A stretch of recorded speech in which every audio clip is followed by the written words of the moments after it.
نحمده ونستعينه ونستغفره ونؤمن به ونتوكل عليه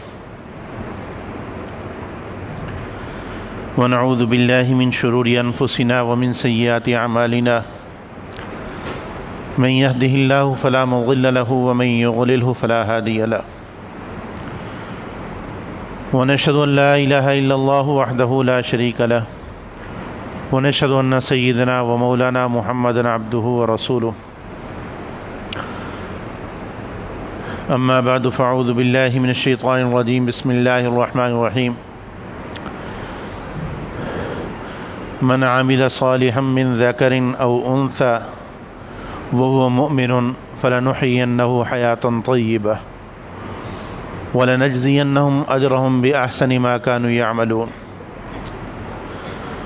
صدق الله العظيم وصدق رسوله النبي الكريم ونحن على ذلك لمن الشاهدين والشاكرين والحمد لله رب العالمين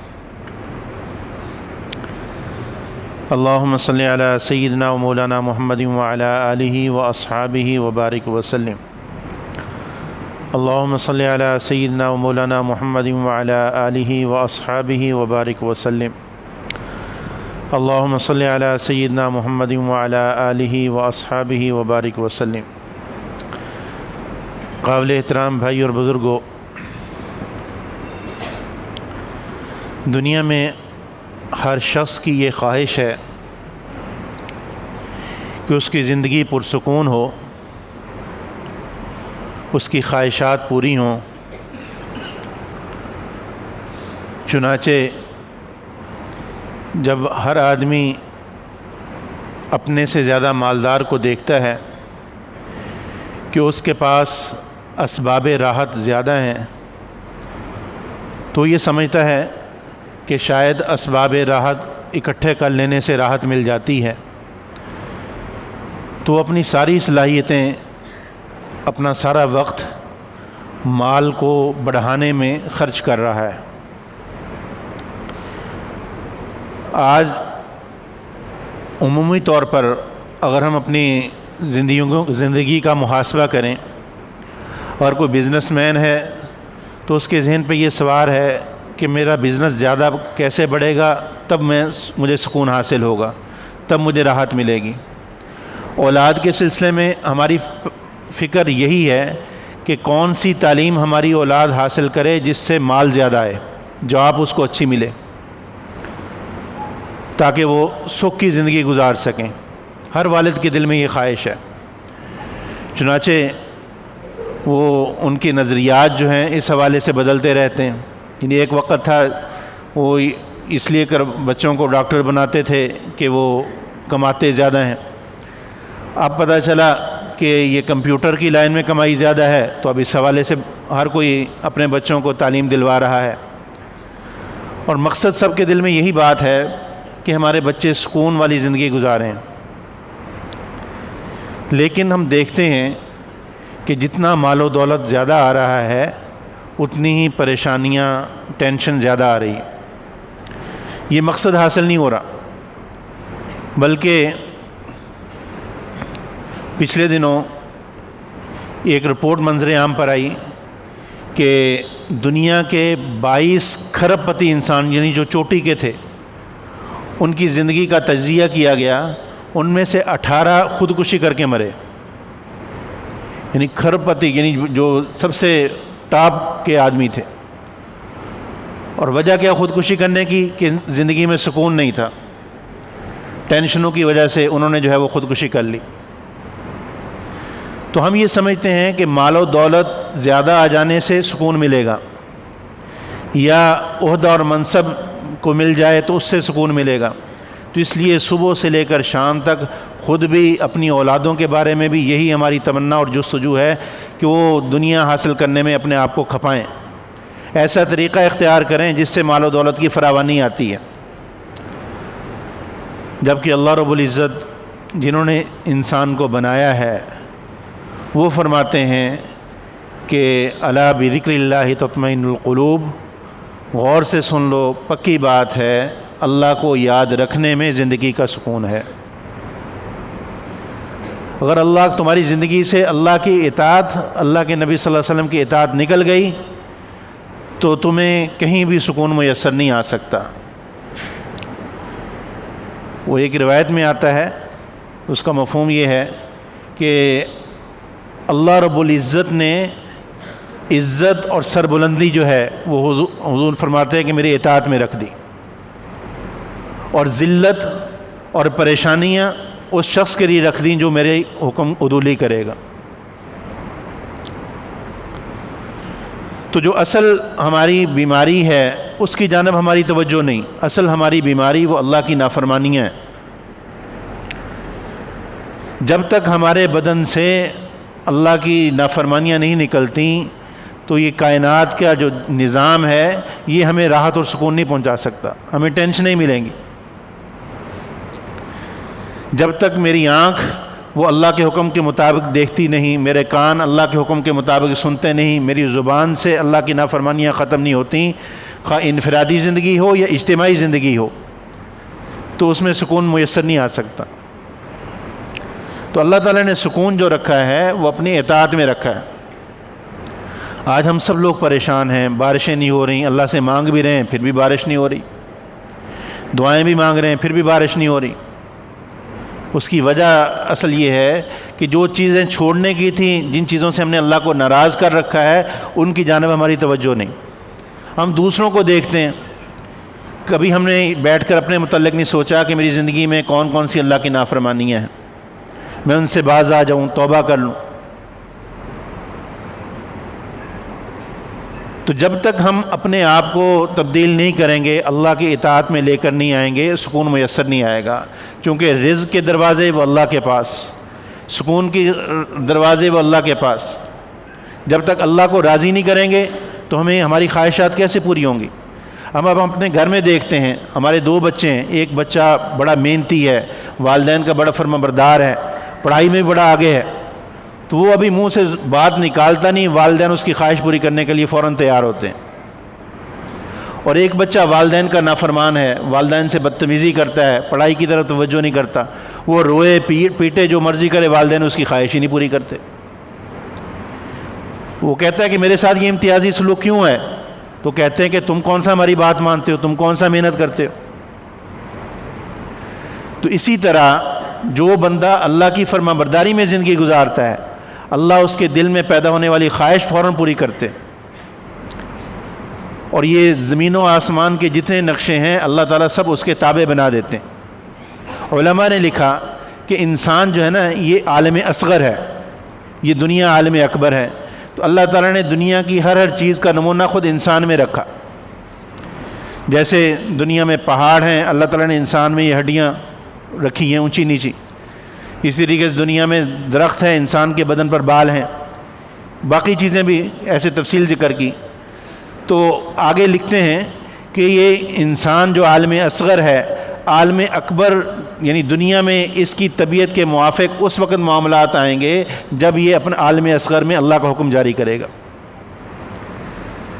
کیونکہ عالم اکبر بھی اللہ نے بنایا، عالم اصغر بھی، عالم اکبر بنایا، دنیا بنائی اللہ نے انسان کے لیے۔ یہ ساری کائنات جو چیزیں ہیں یہ اللہ نے انسان کی خدمت کے لیے بنائی ہیں۔ تو انسان کے تابع یہ اس وقت ہوں گے جب انسان اللہ کے تابع ہوگا۔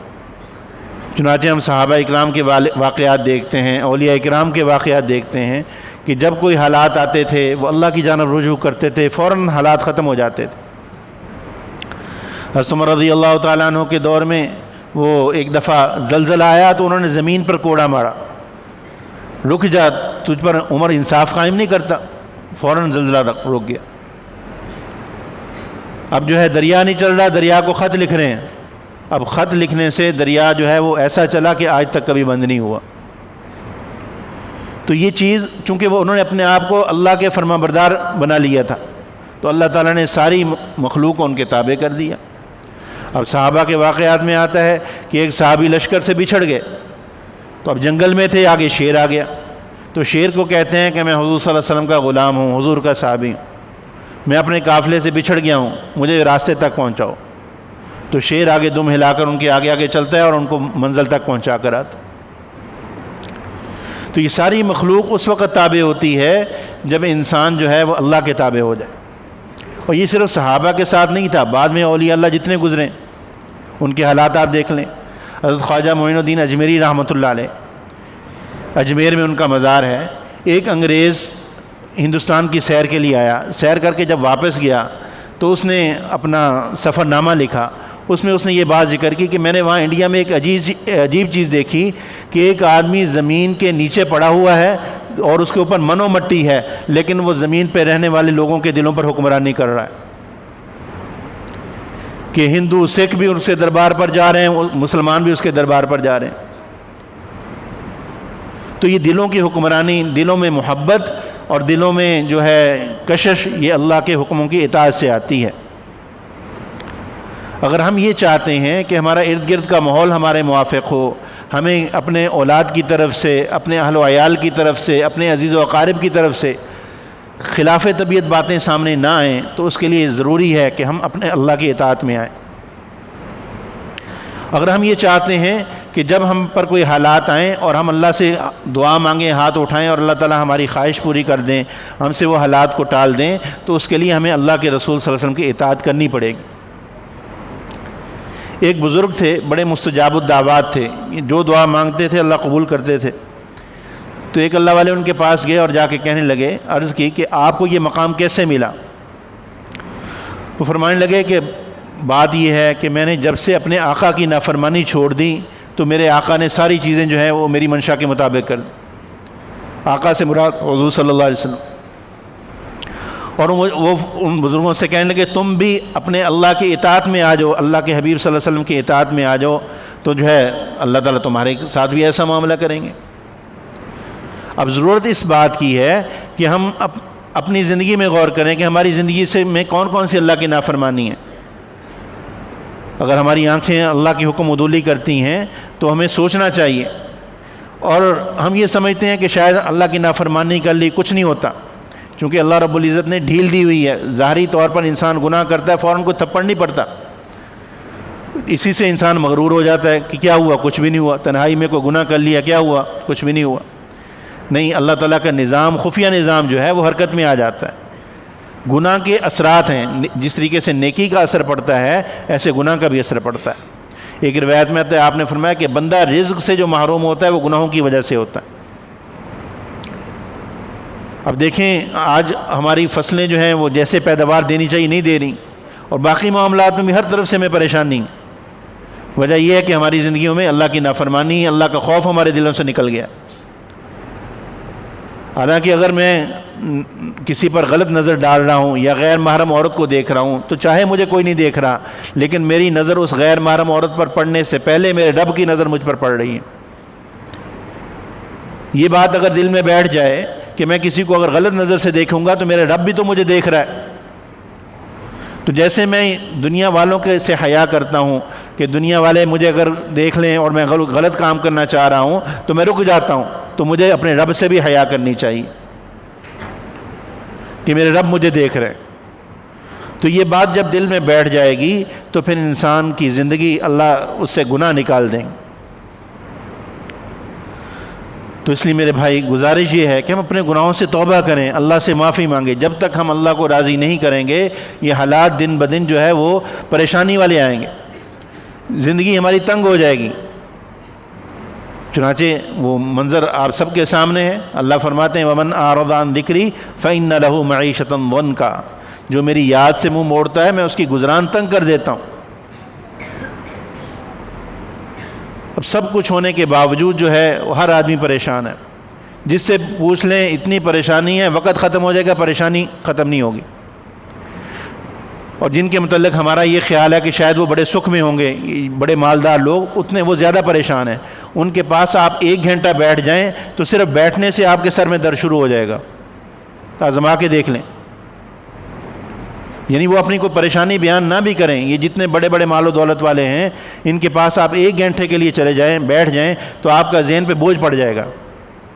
اور کسی اللہ والے کے پاس جا کر 1 گھنٹہ بیٹھ جائیں تو آپ کی طبیعت فریش ہو جائے گی. تو جس شخص کے پاس بیٹھنے سے اتنا سکون ملتا ہے تو اس والی زندگی اگر ہم اپنائیں گے تو اس کے اندر کتنا سکون ہوگا کہ پاس بیٹھنے والے پر اتنے اثرات پڑ رہے ہیں۔ تو اس لیے میرے بھائی اللہ کی اطاعت میں آئیں، اپنا محاسبہ کریں، ہماری زندگی میں کون کون سی اللہ کی نافرمانی ہیں، ان سے توبہ کریں اور اللہ کو راضی کریں۔ اس سے اللہ تعالیٰ ہماری دنیا بھی اچھی بنائیں گے اور آخرت بھی۔ تو جیسے ہم اپنی اولاد کے متعلق یہ فکر کر رہے ہیں، اس سے زیادہ فکر ہمیں اس کی کرنی چاہیے کہ ہماری اولاد عمل صالح کی جانب چل رہی کہ نہیں چل رہی۔ اللہ نے وعدہ کیا ہے من عامل صالحا من ذکر او انثی، جو بھی نیک عمل کرے گا مرد ہو یا عورت ہو، ہم اس کو حیات طیبہ دیں گے، پاکیزہ زندگی دیں گے۔ تو مال و دولت کے حاصل ہونے سے، ڈاکٹر بننے سے، انجینئر بننے سے، بڑی مربے کا مالک بننے سے سکون نہیں آئے گا۔ سکون آئے گا اللہ کا بندہ بننے سے، حضور کی غلامی سے سکون آئے گا۔ تو جہاں ہم اپنی اولاد کے لیے اس بات کی فکر کرتے ہیں اور ہزاروں روپے ان کی فیسوں پہ بھرتے ہیں، مقصد جو ہے اس مقصد سے ہم غافل ہیں۔ دن بدن ہم اپنی منزل سے دور ہوتے جا رہے ہیں۔ اب ایک آدمی نے جانا لاہور ہو اور چل وہ کراچی کی طرف پڑے، تو ہر آنے والا دن اس کو اس کی منزل سے دور کرے گا۔ تو اسی طرح مقصد اگر ہمارا سکون ہے تو جب تک اللہ کی اطاعت میں نہیں آئیں گے تو جتنا مرضی کوشش کر لیں، جتنا مرضی پیسہ خرچ کر لیں، ہمیں سکون نہیں ملے گا۔ اللہ سے دعا ہے اللہ تعالیٰ ہمیں عمل کی توفیق نصیب فرمائے۔ وآخر دعوانا الحمدللہ۔